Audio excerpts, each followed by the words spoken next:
bem-vindo a mais uma edição do Ponto de Encontro. Você com certeza já ouviu falar sobre o jeitinho brasileiro, aquela forma nem sempre tão correta de resolver vários tipos de situação. Mas qual é o limite entre esse jeitinho e os atos tão criticados de corrupção? Será que o brasileiro tem realmente percepção da sua ética no dia a dia? Hoje o Ponto de Encontro fala sobre esse assunto. E para isso nós vamos conversar com o professor da Faculdade de Ciências Sociais, Cauê Nunes, e também o professor de Ética da Faculdade de Jornalismo, Marcel Sheida. Professor Sheida, Cauê, obrigada pela presença hoje aqui no Ponto de Encontro. Antes da gente iniciar a nossa discussão, vamos só conferir uma reportagem feita pela Rafaela Ribeiro e também com o apoio do Vinícius Purgato, falando um pouquinho sobre essa percepção do brasileiro de ética e corrupção. Acompanhe só. A Operação Lava Jato, que teve início em 2014, trouxe a palavra corrupção para o destaque nacional e voltou os olhos da população para Brasília. Mas será que o famoso jeitinho brasileiro de resolver os problemas também não é uma forma de corrupção? Também é, com certeza. A corrupção está em todas as partes, não só nos altos escalões. A partir do momento que a gente começa também a utilizar o jeitinho brasileiro, a gente acaba contribuindo para esse ciclo de corrupção que está no Brasil. A gente acaba em algum momento ou outro se beneficiando do jeitinho brasileiro para levar vantagem em algo ou para não ser punido em algo. Em algum momento eu acredito que todos nós cometemos isso. Uma pesquisa de uma consultoria de mercado, obtida pela BBC Brasil, mostrou que entre outubro de 2014 a maio de 2016, o número de pessoas que declararam ter dado um jeitinho no último ano passou de 49% para 62%, um aumento de 26%. O levantamento aponta ainda que estamos vivendo um momento de transformação de valores e que a piora de condições de vida da população influencia numa mudança de comportamento. Criatividade ou malandragem? O nosso jeitinho brasileiro de solucionar as coisas divide opiniões. Eu acho que o jeitinho brasileiro, ele é um jeitinho de você enrolar alguém, de você fazer e trapaça com alguém, entendeu? De ter fazer sempre aquele jeito de querer derrubar o outro e você sempre querer sair em vantagem. Por isso que eu acho totalmente errado. Meio criativo, é uma forma de você resolver alguma coisa, né, que não está ao alcance, mas eu acho certo. Não é justo, né? Eu acho que não é legal. Se todo mundo pensasse um pouquinho mais, acho que teria que ser uma coisa mais assim justa, né? Acho que esperar a sua vez, eu acho que teria que ter mais paciência, né? Acho que ninguém quer ter paciência com nada. Acho que todo mundo quer passar na frente, passa a perna no outro. Acho que não é por aí. Professor Cauê, a gente viu aí na reportagem que esse assunto divide opiniões, mas a gente pode dizer que o jeitinho brasileiro já é algo que todo brasileiro, de alguma forma, ele tem dentro dele, ele acaba manifestando isso no dia a dia? Olha, essa é uma característica, né, que foi apontada por diversos autores já sobre o jeitinho brasileiro. Eu não sei se todo mundo tem, mas uma parcela considerável da população com certeza deve ter. Eu acho que o que a gente precisa tentar entender é quais as razões sociológicas e históricas que marcam essa característica da cultura brasileira.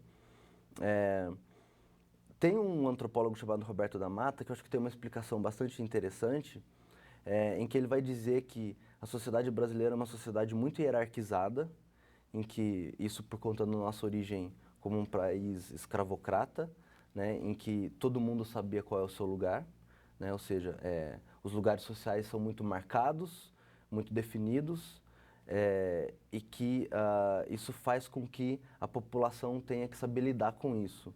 E essa hierarquia marca uma desigualdade muito grande. Enfim, tudo isso fruto da nossa história como um país escravocrata, em que, por uma condição óbvia, né, enfim, os escravos não tinham nada e os senhores tinham tudo. Isso marca uma desigualdade muito grande e de que, de certa forma, as pessoas que não tinham poder começaram a arrumar mecanismos de você burlar as regras para você não sofrer com tanta opressão assim. Então, essa é uma maneira de entender o jeitinho como uma espécie de uma desobediência civil, em que as classes não privilegiadas, de certa forma, criam mecanismos não de enfrentamento, mas de você conseguir desviar daquela ordem tão rígida e conseguir, de certa forma, certos benefícios. É claro que isso, com o passar do tempo, vai tomando características diferentes. Então, ou seja, não só pessoas que estão numa situação de opressão começam a, como inicialmente foi colocado por vários autores, mas as pessoas das classes médias e das classes altas também começam a fazer esse tipo de coisa, não mais como uma forma de você burlar essa opressão, mas sim de você levar vantagem. Então, acho que o jeitinho brasileiro pode ser interpretado de várias formas. Uma delas, essa primeira que eu falei, de uma certa desobediência civil e de uma certa forma das classes desprivilegiadas de conseguirem burlar as regras e, de certa forma, minimizar essa situação opressora, mas ele também se configura numa outra forma, que é a forma da corrupção, que é de você passar a perna nos outros, enganar, burlar as regras, não no sentido de você aliviar a opressão, mas sim de você levar vantagem, né? E isso é o princípio da corrupção. E eu acho que uma coisa importante da gente lembrar, acho que isso é sempre importante, a gente foi uma colônia de exploração, né? E não de ocupação. Claro que essa tese é polêmica, mas eu acho que vale a pena ser levantada, só para fazer uma comparação. Da mesma forma que a gente foi uma colônia, os Estados Unidos também foi, só que lá os ingleses ocuparam, né? Eles não... Claro que havia exploração de território, etc., mas eles foram lá para ocupar o território. No caso aqui, os portugueses não vieram tanto com o objetivo de ocupar, e sim de explorar. O que é explorar? É vir para retirar as riquezas e levar embora. Então a gente tem o ciclo do ouro, o ciclo da cana, o ciclo do café, o ciclo da borracha, enfim, vários ciclos de exploração econômica desse território e que toda a riqueza era levada embora. Então a ideia é, vamos vir para tirar e levar embora. Isso, de certa forma, tem um princípio da corrupção aí, que nós vamos pegar aquilo que não é nosso, público, é público, não é nosso, e vamos levar embora. Então, de certa forma, esse tipo de comportamento acabou contaminando a nossa república. Depois, quando a gente ficou independente de Portugal, isso acabou contaminando, que essa elite econômica que tem essa origem portuguesa e europeia, reproduz essa lógica. Então, vamos explorar, vamos retirar, vamos pegar, transformar em privado aquilo que é público, que é o princípio da corrupção. Então, a gente vê aí os casos da Lava Jato, enfim, Petrolão, Mensalão, Trensalão, né? E todos os Mensalão Mineiro, Mensalão de Brasília lá, o do DEM, enfim, todos eles com o mesmo princípio, que vamos nos apropriar daquilo que é público. Então vejam como a nossa história mostra um pouco que a gente tem um pouco essa relação, que aí não é mais jeitinho. Aí corrupção, nesse caso, não é mais jeitinho, aí é corrupção mesmo, sistemática, né? Porque o jeitinho tem uma coisa de burlar uma regra ou outra e tal, mas não tem essa coisa sistemática. O jeitinho não é sistematizado e não é organizado, né? É uma coisa, uma atitude mais individual, que cada um burla uma regra ou outra, que o princípio da corrupção está colocado aí, mas obviamente que isso é diferente de uma corrupção sistemática, como a gente tem aí na classe política como um todo, e não só na classe política. Isso é importante sempre lembrar, que um sistema de corrupção precisa do corrupto e do corruptor, né? O dinheiro do Estado, os políticos não têm acesso ao dinheiro. Eles não têm como ir lá no caixa, né, pegar o dinheiro. Esse dinheiro tem que sair sempre para alguém da sociedade civil, geralmente uma empresa, que é o corruptor, e aí esse dinheiro faz a triangulação. Por que eu estou dizendo isso? É importante dizer que a corrupção ela sempre acontece com um agente que está no governo, com alguém que está de fora. Para lembrar que a corrupção não é simplesmente de governos ou de partidos. Ela está entranhada na sociedade, porque para o dinheiro chegar na mão dos políticos, ele precisa fazer essa triangulação. E professor Sheida, o professor Cauê citou um pouquinho antes que a corrupção já uma coisa sistematizada e que o jeitinho não é bem assim, que é uma coisa um pouco mais, entre aspas, aí, inocente. Mas qual que seria o limite da ética entre as pequenas atitudes que os brasileiros tomam para resolver problemas cotidianos e já uma atitude de corrupção, de ser corrompido, se deixar corromper? Bom, eu faço uma distinção aí. Eu concordo com os fundamentos aí expostos pelo Cauê, mas eu não misturo jeitinho com corrupção. Eu penso que o jeitinho é muito mais uma infração a certas regras implícitas dos costumes, do que a corrupção, porque eu entendo que a corrupção passa a ser crime. Ela é um crime, é uma forma de cometimento de crime. Já o jeitinho, por exemplo, se você pensar que o sujeito fura a fila, isso aí não é um crime. Isso é uma infração à regra de costumes. Regras que são acordadas, né, moralmente para organizar um determinado tipo de comportamento social num grupo. O próprio da Mata, né, quando tem o Pé na Tábua, né, que é uma obra interessante sobre o trânsito, mostra que o brasileiro, muitas vezes, no trânsito, né, muitas vezes não, é muito comum até, né, por exemplo, fechar você, não dar seta, né, xingar. O que você tem aí não são crimes, não são atitudes criminosas, né, mesmo porque quando você desobedece uma lei de trânsito, está cometendo uma infração. O que existe aí é uma projeção de como o brasileiro se comporta no mundo dos costumes. Então, eu entendo que o jeitinho é parte da sobrevivência no cotidiano social dos brasileiros em relação às regras costumeiras, que no Brasil apresenta um problema sério, que está lá na nossa origem. À medida em que você tem essa organização social da exploração, em que cada um tem o seu lugar, no entanto, as classes menos favorecidas têm por referência de aprendizado social em quais classes sociais? Na elite, né? Então, na elite religiosa, na elite governamental. Só que isso me lembra um ditado do século XVIII, com a exploração do ouro, em que os administradores portugueses aqui ficavam com boa parcela do que coletavam do ouro, né? Outra mandava para Portugal e outra eles desviavam. E eles estavam praticando um crime de corrupção. Mas como eles eram autoridades, não eram punidas, né, pelas características do sistema de governo à época. Agora, o brasileiro da classe inferior via isso. E ele passa a ter a referência da autoridade fazendo esse ato. E aí surge um ditado à época, né, que é conhecido parcialmente por nós, que diz o seguinte, né, no Brasil, quem rouba pouco é ladrão. Quem rouba muito é barão. Mas quem rouba e esconde, vira visconde.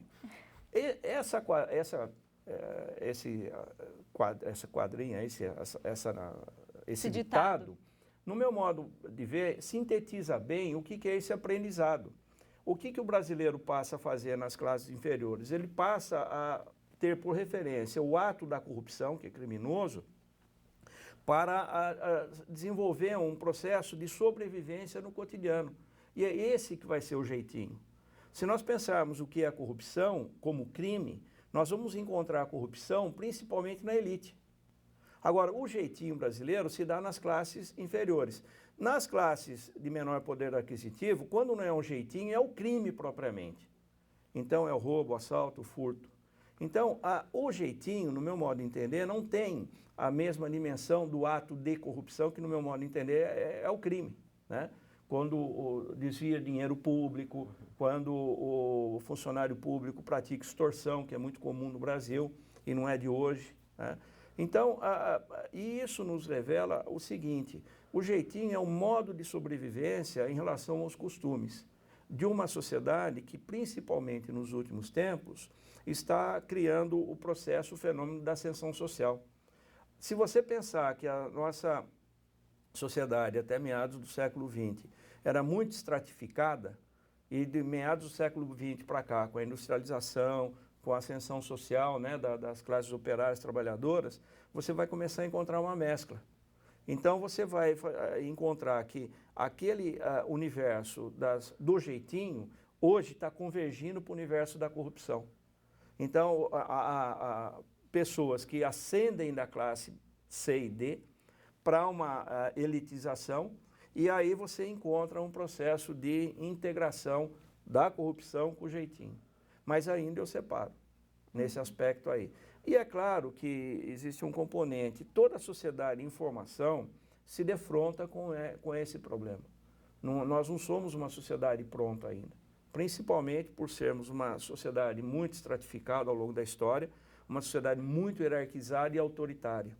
O Brasil começa a fazer um tipo de processo democrático e republicano muito recentemente. Então isso aí passa por um processo de educação de cidadania, que não deve atingir só as classes C e D. Isso passa desde a elite. E lembrando que o Darcy Ribeiro dizia que o Brasil tem uma das elites mais egoístas do planeta. Então esse egoísmo está muito presente no comportamento do sujeito do trânsito, que tem aquele carrão, né, em que ele passa o sinal vermelho, ele fecha você, ele não respeita a fila. Do mesmo jeito que muitas vezes o cara que dirige o caminhão, que é uma pessoa simples muitas vezes, mas que ele está com aquele poder e ele também usa do jeitinho para atrapalhar e ser mais poderoso que você que está ali no trânsito com ele. E professor Cauê, a gente também sabe que toda vez que se fala em jeitinho brasileiro, existem dois conceitos que vêm à tona, que é a questão do malandro e do mané, que inclusive muitas músicas falam sobre isso, muitos autores já discorreram sobre isso, principalmente na sociologia. A gente pode dizer que existe realmente uma ligação? Se você não toma vantagem em alguma coisa, se você não for esperto, você sempre vai ser tido como o mané, a pessoa que deixa passar as oportunidades. Isso realmente existe? Olha, eu acho que existe. De novo, eu não sei se dá para a gente generalizar, dizer que, enfim, toda a população adota esse tipo de comportamento e tal, mas esse é um tipo de lógica que tem a ver com esse aspecto do jeitinho, que das classes desprivilegiadas, né, enfim, das classes mais pobres, que tem esse mecanismo que, enfim, o Marcel levantou bem, de burlar as regras para mecanismos de sobrevivência, né? O Bezerra da Silva é um cantor que fala muito disso, a famosa frase malandro é malandro, mané é mané, né? Em que ele vai apontando isso, e ali nas letras dele tem muito essa coisa do jeitinho, de como que ele vai burlando pequenas regras e como isso vai criando mecanismos de sobrevivência. E de que ele aponta de quem não faz isso é o mané, é aquele que não sabe aproveitar as oportunidades e tal. Isso se conecta, de certa forma, à tal da lei do Gerson, né, que é aquela lei que diz que você tem que levar vantagem em tudo e aproveitar as oportunidades nesse sentido e tal. E levar a vantagem significa, entre outras coisas, romper um certo princípio ético e passar a perna no outro, enganar, etc. e tal. Mas que isso não necessariamente, como o Marcelo levantou, não se configura como um crime, é simplesmente você romper leis de costume e normas de costume. Isso não necessariamente, esse malandro não é necessariamente um criminoso. Claro, muitas vezes isso se confunde e às vezes vira crime, mas em geral essa coisa de passar a perna e de enganar e de tal, tem mais a ver com um princípio ético, moral, mas que não é necessariamente um crime. Mas que muitas vezes isso acaba levando, né, e aproximando disso ao mundo da ilegalidade, ao mundo do crime, enfim, acaba fazendo essa aproximação. Então eu acho que sim, essa coisa do jeitinho tem a ver com essa perspectiva da malandragem e que mesmo essa figura do malandro foi muitas vezes muito exaltada. Não sei se a gente pode dizer que é romantizada, cultuada, né? Inclusive, né? Que exatamente. O mundo é dos espertos, é uma expressão que é muito usada até hoje. Então, se você não tira vantagem, você, enfim, é uma pessoa... É desqualificado, exatamente. Então, existe essa certa romantização dessa figura. Mas é claro, eu acho que o país está mudando também. Eu acho que isso talvez tenha sido já mais forte no passado. Eu acho que também o país vai mudando. Essa percepção sobre esses princípios éticos, e mesmo nos casos de corrupção, e a denúncia dos casos de corrupção obriga a sociedade a gente repensar os nossos atos e repensar os nossos princípios morais e éticos. E, de certa forma, essa perspectiva também a gente tem que começar a repensar. E eu acho que todas essas denúncias de corrupção que a gente está vendo ultimamente obrigam, né, as pessoas, os brasileiros e tal, a começarem a repensar algumas coisas. E isso é bastante importante e eu acho que isso representa um avanço. Então, essa figura do malandro, essa coisa da percepção da lei de Gerson e tal, começa a ser refletida, né? E a gente tem que repensar tudo isso. E, professor Sheida, o professor Cauê falou justamente que isso vem mudando, esses conceitos vêm mudando, a sociedade vem mudando também. Mas a gente pode falar de fim do jeitinho brasileiro, por exemplo? Cara, a gente está falando de algo que começou no descobrimento do país e que veio se enraizando na sociedade até hoje. Mas a gente pode dizer de uma mudança mais profunda, em que talvez esse jeitinho brasileiro não seja tão utilizado assim pelos brasileiros? Bom, primeiro, isso que o Cauê expõe, me leva a uma reflexão sobre a ideia a questão do preconceito, né? Essa visão do esperto e do otário, que é disseminada na nossa cultura, é uma visão muito preconceituosa, porque estimula, de certo modo, um tipo de comportamento que moralmente também traz muitos problemas, não só em nível das relações sociais, mas também em nível de relações familiares, de relações afetivas, e a gente vai lembrar do Sérgio Buarque de Holanda. A construção dos costumes no Brasil, à medida em que você tem essa dicotomia do malandro e do otário, você divide, de certo modo, as relações sociais e cria mais conflito ainda, né? Porque, ao mesmo tempo, nós somos pessoas que convivem com situações que nós levamos vantagens e tem momentos que não. Nós não temos uma situação absoluta. Quem pretende ter uma situação absoluta no comportamento de levar vantagem, no meu modo de entender, vira um criminoso, né? Ou seja, o sujeito passa por cima de todo mundo, porque está embutido aí o arbítrio e não a convivência cidadã. Como nós somos aí herdeiros de uma sociedade em que o Estado está muito distante da maioria da população, por questões históricas, a questão da hierarquia, da exploração, do território muito vasto, boa parcela da população brasileira não convive com o Estado. É muito recente essa convivência. E isso vai se dar principalmente pela expansão da mídia, a partir da segunda metade do século XX. A distância das pessoas em relação ao Estado faz com que as pessoas busquem respostas para a sobrevivência na própria convivência, nas próprias relações sociais comunitárias. E aí nasce a ideia do jeitinho, por quê? Porque ela se distancia da ideia de cidadania. O Estado não está ali para tutelar essas pessoas, nem para educar. Se a gente pensar que, por exemplo, o político tem o Mangabeira Unger, que é um sujeito polêmico, mas ele tem como sociólogo, e cientista político, ele tem uma definição que diz o seguinte: o político tem duas grandes funções, né, no Estado, de ser um profeta, ou seja, uma função profética, ou seja, de falar das utopias, do que deve vir, do que deve ser bom para a sociedade, e uma função didática, de explicar como deve funcionar o Estado, como deve funcionar a representação política. Infelizmente, no Brasil, essas duas virtudes não são encontradas nos políticos, de certo modo e de modo geral. Os políticos hoje ainda estão muito distanciados da sociedade. Portanto, nós não temos essa função didática, ou seja, como a cidadania deve se formar em algo muito novo. Então, quando você pergunta, vai ter um fim, um jeitinho, eu penso que nunca vai ter um fim.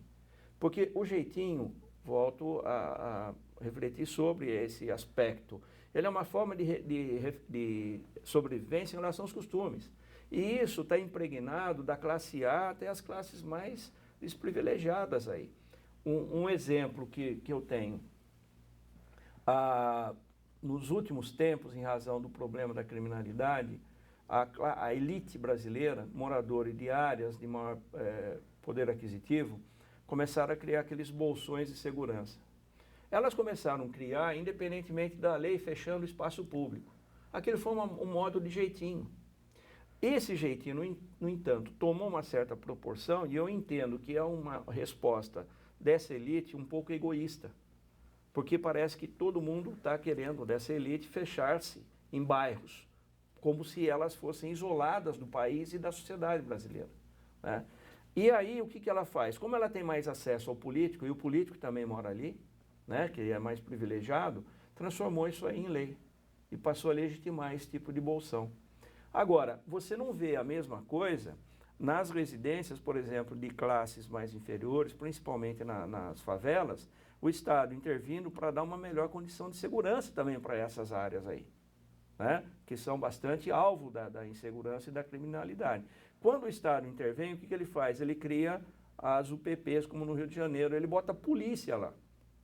Então, você tem aí uma distinção, como o Estado age em relação às classes inferiores e à elite. A elite com mais acesso. A elite pertence ao universo político. Como que, então, as classes mais inferiores vão reagir ou vão agir? Qual é a referência que elas têm? Que didática que está existindo aí dessa elite em relação a essas classes de menor poder aquisitivo?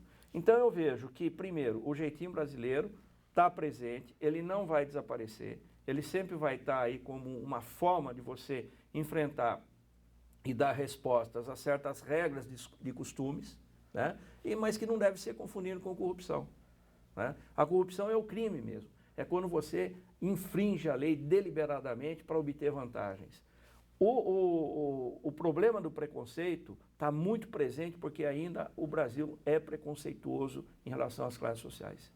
Então, a elite chama para si todos os direitos e teve uma pesquisa aí publicada em 2007, coordenada por um cientista social, Alberto Carlos de Almeida, e ele chama A Cabeça do Brasileiro. E nessa pesquisa ele detecta que a maioria dos brasileiros que pertencem à classe C, D e E afirmam que a corrupção existe, que as pessoas recorrem a ela, como também ao jeitinho. A elite ali, que é a minoria que responde à pesquisa, diz que não, diz que ela age eticamente. Então, a consciência que cada classe social tem, no meu modo de entender, as classes C e D são muito mais honestas nessa consciência, de assumir que pratica o jeitinho, que pratica, às vezes, desvios de comportamento. A elite não. A elite cria uma consciência que, de certo modo, aliena-se do que vem a ser esse jeitinho, né? Mas ele está presente, ele está presente. E à medida em que você dissemina, mais ainda, a validade de que quem é malandro, quem é otário, eu acho que você está reforçando o preconceito em razão do arbítrio que as pessoas devem adotar, tanto moralmente como legalmente. E eu, no meu modo de entender, isso aí é prejudicial à construção da cidadania. Isso se opõe à construção da cidadania, que exige uma visão do espaço público e da liberdade do direito do outro. A cidadania é, antes de tudo, o direito de todos nós, é entender o direito do outro. E no jeitinho e na corrupção não se entende o direito do outro, de um modo ou de outro. Com certeza. Professor Sheida, professor Cauê, obrigada pela presença hoje aqui no Ponto de Encontro. Esse assunto rende muito mais conversa, mas foi um prazer receber vocês aqui. Obrigada pela participação mais uma vez. Obrigado. E essa edição do Ponto de Encontro fica por aqui. Outras produções da TV PUC você acompanha no nosso canal no YouTube, nossa página no Facebook e também no portal da PUC Campinas. Um ótimo final de semana para você, obrigada pela companhia e até a semana que vem. Tchau, tchau.